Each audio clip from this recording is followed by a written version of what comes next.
Whoa, whoa, whoa, whoa, whoa, whoa, whoa. Hold up. Looks like we got something else going on here. A little commercial for something. Okay, I muted that. What's up, everybody? How's it going? How's it hanging? You know who it is. This is Kevin from the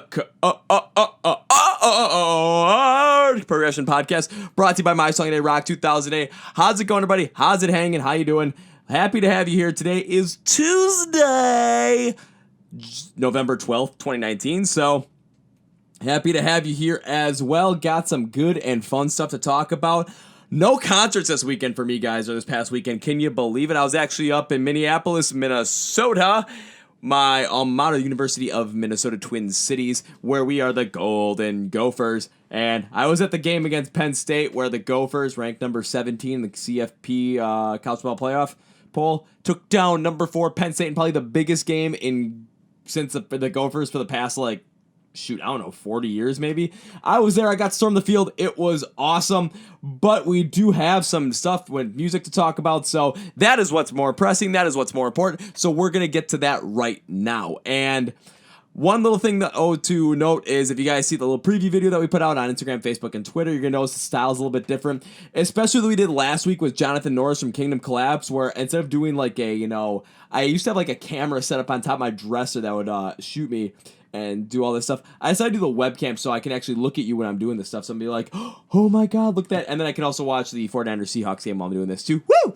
But all right, before we get into the music, let's talk about shameless plugs.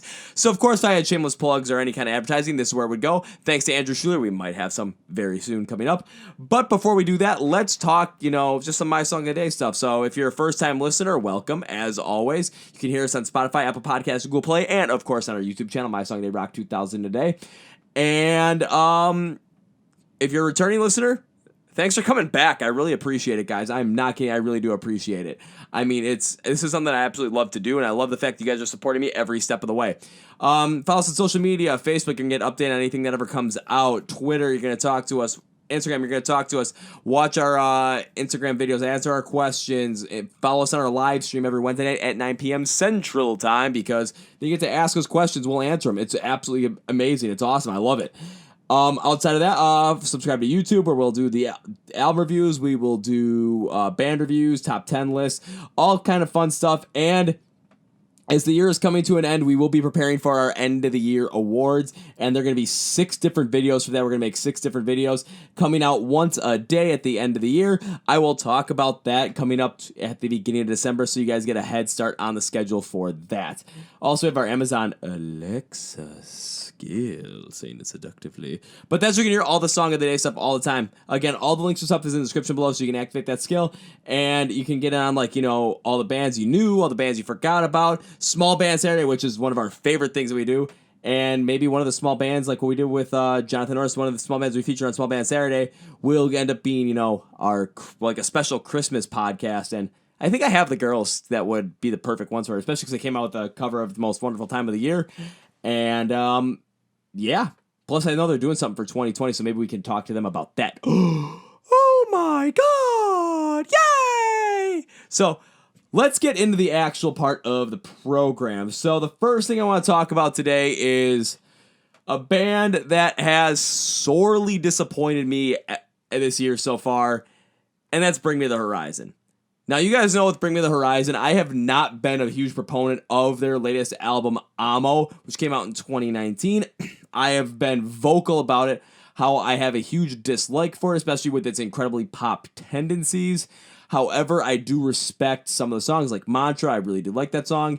Then you go forward, and I did a video on YouTube, I think it was back in April or May, about why Bring Me the Horizon went pop, and I did find the silver lining in it, to where Ali Sykes was talking about how he didn't really want to do the same stuff over and over and over again, because that wasn't him anymore. So he wanted to do more, stuff that was going to get people into rock music, into metalcore, into deathcore, and gradually bring them in, where you can start out with Amo and then go to That's the Spirit, and then just keep moving into their older discography, which I of course have loads of respect for. And the reason I have loads of respect for that is because that's not easy to pull off. That's not easy to do. And that's something that I think is incredible for the band, that they're trying to do that. And okay, I just want to make sure that went full screen for me. Haha. And they came out with a new song at the end of last week on the 8th it was called Ludens. Ludens. It was for a video game. I can't remember what video game it was for, but I looked at it and Loudwire was writing about it and they said it was heavier. I'm like, okay, is Bring Me the Horizon going heavier again? I'm kind of concerned about this, so let's see what happens. So, I mean, when Bring Me the Horizon said they're going more on like a poppier tendency with more of those like pop centric things, something that's bigger in pop culture, they definitely still stuck with that track here. But this was a little bit different where they went more with a little bit more electronica, but it had a harder feel to it, which Loudwire, Kerrang, Alt Press really kind of put into saying, yeah, they're going with a little bit of a harder sound. I'm like, okay, let's listen to it. It is much more electronic, but they did go with a much harder sound to kind of bring more people in the rock music and metal a little bit more gradual, like they had said, which of course, this really fits with basically the mantra that they put together for 2019 that Ali Sykes put forward for them. And it does have that heavy electronic, like I said. It kind of sounds like, like what Imagine Dragons have done their past 2 albums, plus what 30 Seconds of Mars has really done, especially with their last album, America, which you guys know I really did not like, despite the fact that I am a fan of the band. Just didn't like the album. Of course, I got to be honest with that. So that's where I'm going with that. But it had a much harder sound than those two bands have put together. So it did bring a little bit to my attention. It's like, okay, this is going a little bit harder, but it didn't really sit all too well with me. And something's bothering me right now. One sec, boys. One sec. Something with some t-shirts that I hung up, getting all crushed and whatnot. I think it was my Motionless in White one and my Ice Nine Kills one. That's not good that they're crushed.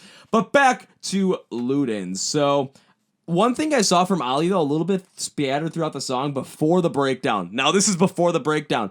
His vocals did have a little bit of a rougher sense to him like they did back in the day with old Bring Me the Horizon. And that's something I really did like, guys. And the reason I really did like that was because it was something that I was hoping that Bring Me the Horizon would do. Get Ali Sykes to go a little bit more unclean, really stick it to them. And then the breakdown came, and this is where, guys, where I had some comments in the DMs, people talking about Ludens saying, this is where the song really shines. And I am very, very hard-pressed to not agree with them. I have to agree with them on this, mostly because the band really goes back to that old metalcore, deathcore style. They really bring it back as they go hard. The instrumentation is driving, pounding hard all across the board, from the drums, the bass, the electronic guitar, just everywhere around it. And Ali has those screams and those growls again, which is something I was like, oh my god, this is coming back. Like, are they going to bring this back more often, or is this kind of like a one-time shot? We'll see what happens, but in the end, I mean, they could be mixing it in more, especially when they're coming out with a couple of newer things later down the line. I know they're doing that, so we'll see what happens there. But in the end, we'll see how this ends up playing out.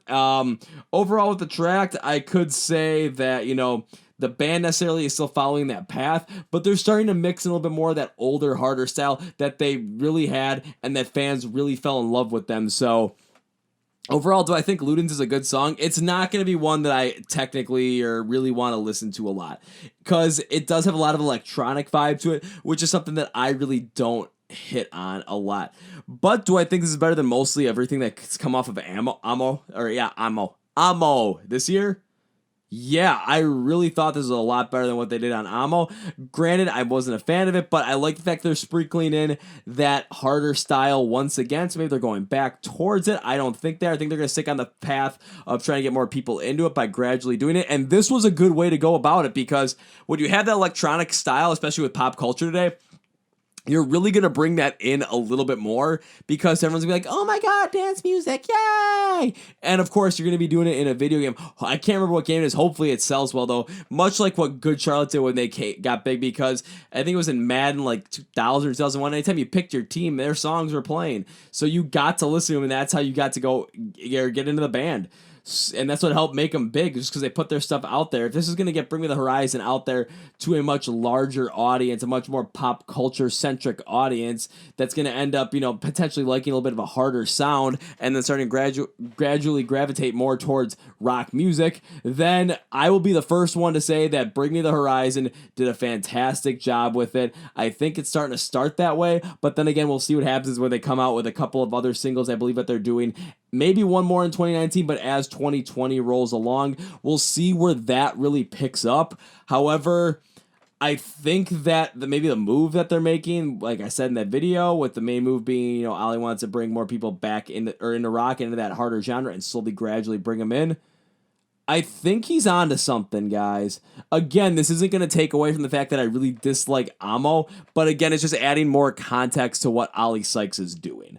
We also had another new song from a legend, absolute legend, with Ozzy Osbourne coming out with his first song, I believe, since like 2010 or maybe even this decade. So it's been a while since we've seen or heard from Ozzy. Ozzy's supposed to go on a big tour in 2019. However, that got canceled very early in the year for the whole entire year due to health issues. They're doing one in 2020, so that's coming back. But over the weekend on the 8th, he released his first song, Under the Graveyard, which was, again, a single probably for the next upcoming album for Ozzy Osbourne. We'll see how that all plays out, but of course, Under the Graveyard, let's see and listen to it. Well, I already listened to it, so I'm just going to give you my thoughts on it, but go ahead and listen to it and bring up your own thoughts. But I definitely thought this has more of a newer Ozzy sound. And what I mean by a newer Ozzy sound is kind of a more mature-ish in the music sense where it's not as hard. Kind of like a little bit more like, growing older kind of style. And the reason I say that isn't necessarily knocking on Ozzy Osbourne at all. It's just with a guy that's been around since the late 60s, you're not going to get the same kind of music that he made with Black Sabbath. You're not going to get Paranoid. You're not going to get War Pigs. Sure, he can still sing those and play those because he's got such a unique voice and he takes care of it. But you're also not going to get the same kind of style of like Crazy Train or Bark at the Moon, or maybe like or maybe potentially like a No More Tears. What you're going to get is something a little bit, you're still going to get the Ozzy vocals, but it's going to be drawn back a little more, a little bit softer. And overall, that's really what Under the Graveyard really brought to us. At the beginning of the song and through the verses, they used acoustic guitars heavily. And that was something that really kind of concerned me because, again, this is Ozzy. This is the father of metal. And it's just like, or the godfather of metal, I should say. And it's really tough to really pin it down because kind of going with that acoustic guitar, softer sound, it's a little weird, but then again, you got to be thinking this is older Ozzy that we're talking about. This isn't Spring Chicken Ozzy, or this isn't 40-year-old Ozzy biting the heads off of bats and doing acid for a whole entire year. This ain't the same guy because, of course, you get older. That's what happens. The verses really... Actually, with the acoustic guitar, I should say, is when it comes to Ozzy's vocals, it really lets him shine through these. Because, again, you're going to have that unique Ozzy Osbourne voice. You know exactly what you're going to get. But as he's gotten older, and especially, we haven't really heard new music from him in a long time. I think the last time I heard, a new single from him was Let Me Hear You Scream. That might have been, 2013, 2011. I really don't even remember. But I remember that song, or that came out. But, shoot, I might be just talking out my ass right now. But we'll see what happens. And I keep bumping into this thing because, well... I hope not, but I keep trying to bump into this thing. I'm not trying to bump into it. We'll put it that way. As the song kind of continues, kind of after all that's happened with his health, I do like the move that kind of go with a little bit more of I'm going to say more like a aging sound because you've gone through a lot. You're not losing what you've gained, and you're not losing really, anything that you've had, especially in terms of your vocal power and your songwriting ability and what your sound is like. But what's changed is it's kind of just a little bit of a softer pace, softer tone, a little bit of a slower pace, just a little smoother around the edges. A little bit more, wow. Almost choked on my own spit. A little more rounded, I should say. I mean, not well-rounded, not like Crazy Train was, but still rounded. His voice hasn't lost that singer sounder power, though. It still hasn't. It's still there. Musically, I didn't think this one was overall the best. The construction of the guitar solo is really when the instrumentation, that's where this song shines because it was well done just in the whole entire aspect. It really brought the song back to that hard rock metal style that Ozzy is known for, especially when you got the acoustic guitars kind of changing up the whole entire tempo, pace, feel, song, whatever you want to talk about it. It really changed it up, but then you get that electric guitar that really does fit well in there. And overall, I thought for a first release in a while, I thought this was a good one for Ozzy. I really did. However, going forward, what am I expecting? I'm expecting some pretty good things from Mr. Ozzy Osbourne. Do I think we're going to get, classic Ozzy? Of course not. Do I think we're going to get a couple good songs here and there, like 2 or 3? I think we are. I think we're going to get 2 or 3 songs from Ozzy that people are going to be like, yeah, Ozzy still got it. So we'll see what happens there. Talking about new music as well, another thing that dropped that I got multiple people sending me was something from A Day to Remember. Now, as you guys all know, with A Day to Remember, I've been kind of messing around with them a little bit more, especially since I went to their show 2 weeks ago in Minneapolis and had a good time. And we knew their album "You're Welcome" was coming out at some point. My sources were telling me that it was going to come out on November 15th. And lo and behold, that's when it was supposed to come out. So my sources were correct. I was like, yeah, I said my sources were correct. However, they sent a huge note out saying that they were going to push it back into early 2020 for the release date because they wanted to make sure that everything was done right and that it wasn't fully complete yet. Now, do I think it was a bad move by A Day to Remember to push out the release date? And my answer to you is absolutely not. It was not a bad move. I actually thought it was a rather good move by the band. And the reason I think that is because, especially when it comes down to it, it's a tricky move, but this is a good one. Especially because now you can actually work a little bit more press on it. You can get a little more people involved with it. And especially because a lot of people weren't necessarily sure when it was coming out. Now people have an idea of when it's going to come out. It's just not sure fully when or what day it's going to be. But people know something's going to happen. And people know that they're going to come out with new music. And I'm getting excited for it because I've kind of started falling a little bit more for the band as well. Listening to Homesick when I went up to Minnesota. So this is on my drive up there. I started what I was listening to because I started out the day listening to Ice Nine Kills. I'm still on my Ice Nine Kill binge, guys. I'm still on that binge. So I went through the Silver Scream, of course. What else did I go through with Ice Nine Kills? I love the Silver Scream. I love that album. But then I end up jumping into A Day to Remember. So I was listening to their whole entire discography, including all of Homesick, most of What Separates Me From You, and a little bit of other stuff here and there. And I was really feeling it. I really did enjoy it. So I'm like, okay. I also then jumped to Motionless in White, and then I ended it with Falling in Reverse and Escape the Fate. So kind of a little bit interesting there. Again, I still want to give best luck and best wishes to Falling in Reverse with what's going on with them.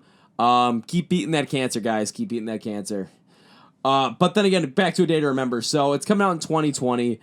Will I be doing an album review on it? I've already said I would.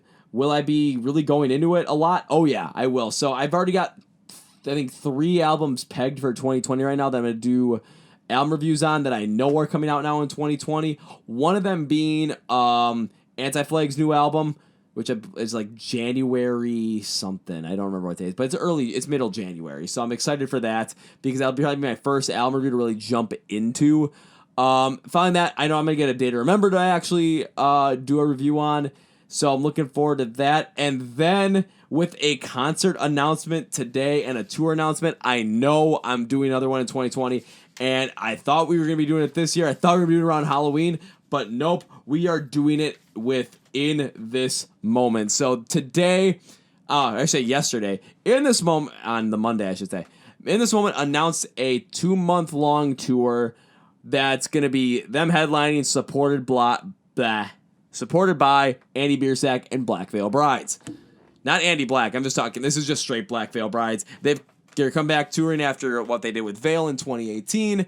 And overall, do I think that, we could have potentially, I'm actually going to turn this way. It might make it a little bit easier for me to actually make sure I don't bump into everything. But they're talking about, they're doing this whole entire thing for tour. It's between March and May. And it really could coincide with the release of Mother, their 7th studio album. Now, I got to keep moving this thing, man. This is weird. Now, do I think that Mother's going to end up coming out in 2020? Well, yeah, it has to now. I mean, we know that they're doing something with a song called The In-Between. We know they have another song, I think it's called like Legacy or something, that's come out. They've been doing it in concert. I've seen it live, especially when they played here in Milwaukee, opening for Disturbed. So I've seen that, and when it comes to a concert, they're actually coming to Milwaukee for this one, which got me going. I'm like, yeah, I'm liking this. And they're going to Chicago too, and I'm like, I kind of want to go to the one in Chicago more than the one in Milwaukee, because the one in Chicago is at the Aragon Ballroom, and I've only been there like once, and I love that place, so I kind of want to see one there. But then again, it's the week beforehand, and I kind of want to just stay in Milwaukee and not really travel if I don't have to. So I'm going to seeing that show at the Rave, and it's not because I want to see In This Moment again. I've seen In This Moment twice. It's all about the theatrics, and why did my computer just suddenly just go dark? I'm going to have to make sure that does not happen again. But, it's back on. I'm I'm not going to that show for In This Moment. I'm not. I've seen them twice this year already. And I really don't care to go and see them a third time. I just don't. However, now this is a big however. I do want to see Black Veil Brides play live. And I know some of you people are going to be like, oh my God, Kevin, you want to go see Black Veil Brides live? Well, yeah, I do want to go see Black Veil Brides live. And the reason behind that is all because I haven't seen them yet. I want to see a lot of these bands that I haven't seen yet. And I know for concerts already coming up in 2020. I know I've got Skillet. I might go do Pop Evil, but I'm not sure about that. And now I've got In This Moment, and I've got Black Veil Brides. And the reason is, again, Black Veil Brides. I have not seen them yet. I want to see Andy Biersack perform. I want to see this guy and see what he's got, especially because there's some songs they've done that I really like. There's some songs off of Veil, like My Vow, that I really do enjoy. Songs off of Set the World on Fire. I do like Fallen Angels because it sounds like something I listen to with my dad. I like songs like Set the World on Fire. Rebel Love Song might be my favorite song by them. I don't know. But the fact of the matter is I will go and see them because I want to go see Black Veil Brides, and it is not for In This Moment. Not saying that this one puts on a bad show, but it's just not the kind of show that I really like to go see all the time because there's not a lot. It's a lot of, again, watching the show. It's not a lot of crowd participation, not a lot of getting into it like the mosh pit. Like what I've been liking with Motions in White, with Ice Nine Kills, with Riot Fest, with Rise Against, what Gwar did with kind of a lot more theatrics, but, getting sprayed with blood and bile actually worked out really nicely. But it's just like kind of like really seeing like that kind of like big production theatrical show. It just doesn't really hit me right or tickles my fancy. But again, I will go and see it. I'm not going to just go for Black Veil Brides and jump out afterwards. I'm still going to stick around for In This Moment because maybe I can skid up front for their set, and then after, they're always going to play horror at the end of it. Maybe because I remember last time at the rave, Maria Brink ended up chilling out front for like 15 minutes, just talking to fans, having a good time.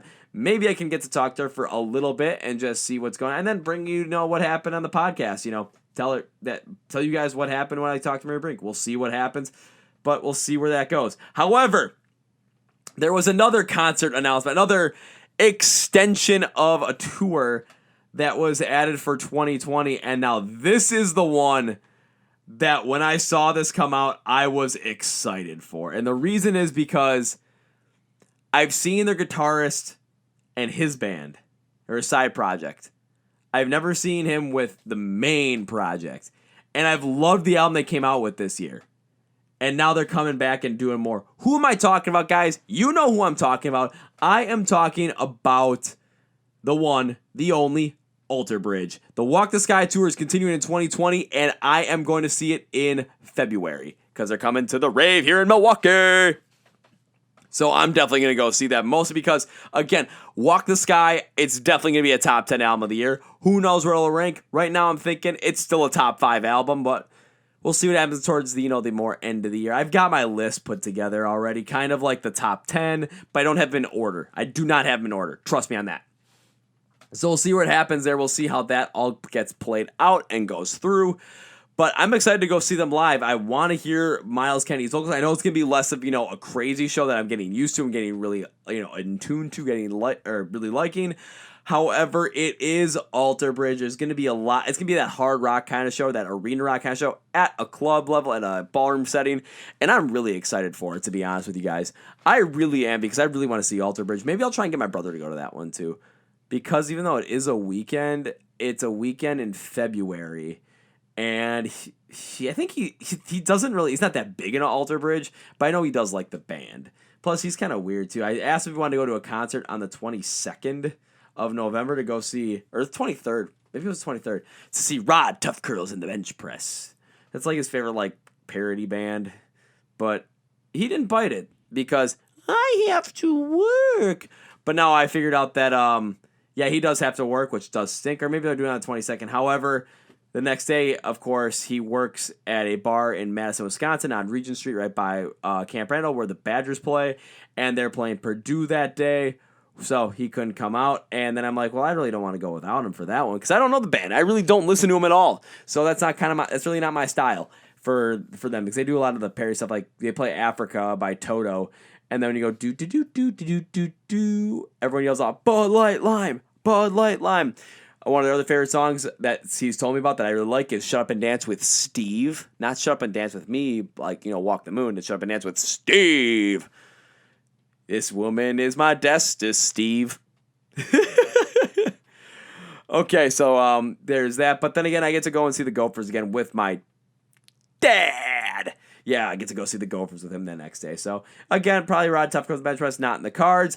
Do I have any more concerts up on the agenda coming up? Yeah, well, my huge concert series is coming to, my huge run of concerts is coming to an end this weekend with The Devil Wears Prada. I still have Anti-Flag to go in Chicago on December 20th. That's going to be interesting, but next week I get The Devil Wears Prada. Again, Devil Wears Prada, not a band I've really gotten into, but we'll see what happens at the concert, because usually crazy things always happen at the concerts that I really get into these bands. And kind of like with After the Burial. After the Burial is probably your key for that one, because I've really gotten into After the Burial since I listened to them at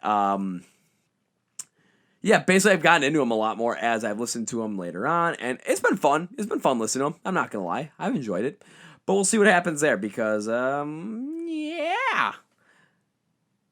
we'll see. Honestly, I've know a couple people are going there. I'm still going to get in the mosh pit, though. I mean, I got to get a scar to match the one over my left eye from Motionless in White. Actually, from After the Burial, because that's when it happened. But it was Motionless in White headline tour. I still got to get my tickets for Motionless in White show back in January with Beartooth. I really want to go to Chicago for that one. Mostly because I do like Motionless in White. I want to see Beartooth go nuts again. I just want to see that whole entire thing go on, because they play one hell of a show. I'm saying Motionless in White. When I saw Beartooth again, guys, they brought the energy, but I want to see him do more. But I think it's because, again, they were the opener. So we'll see what happens there. Outside of that, I really don't have that much more for you guys this week.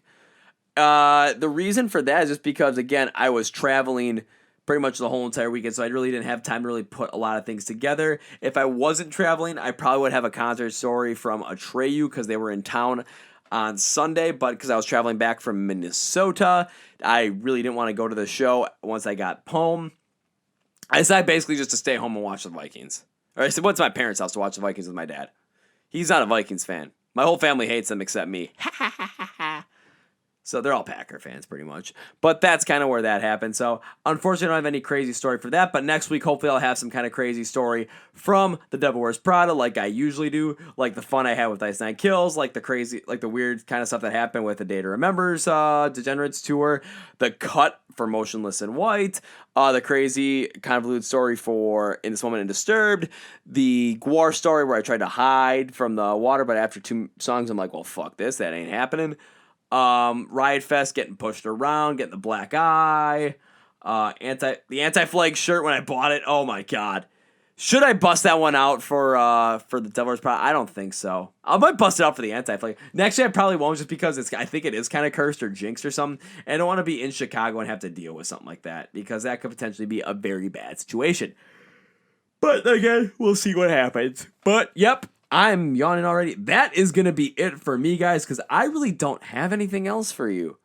I feel bad about it, but I'm sorry. I just don't. It kind of stinks, but you know what? Remember last week with how big of a thing we did with Jonathan Norris and Kingdom Collapse? I actually did get some feedback on that one regarding the episode when we put up the live feed on YouTube, and I'm actually recording this one right now. So I'm going to do the preview. I might be able to put this one up on YouTube. Oh my god. Maybe I'll give it a shot. We'll see what happens.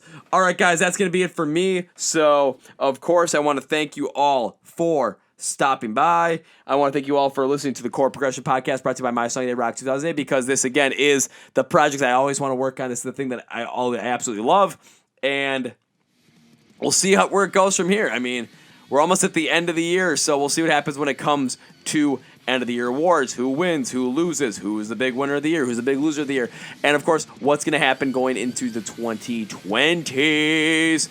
Maybe we're just going to scream our way into the 2020s. We'll see what happens. The roaring 20s. For that, we're going to need to get like Kellen Quinn and Vic Fuentes to do something again, because that'd be freaking awesome. All right, enough of my rambling. You guys know what it is. This is Kev from My Song Rock 2008 Chord Progression Podcast, saying the always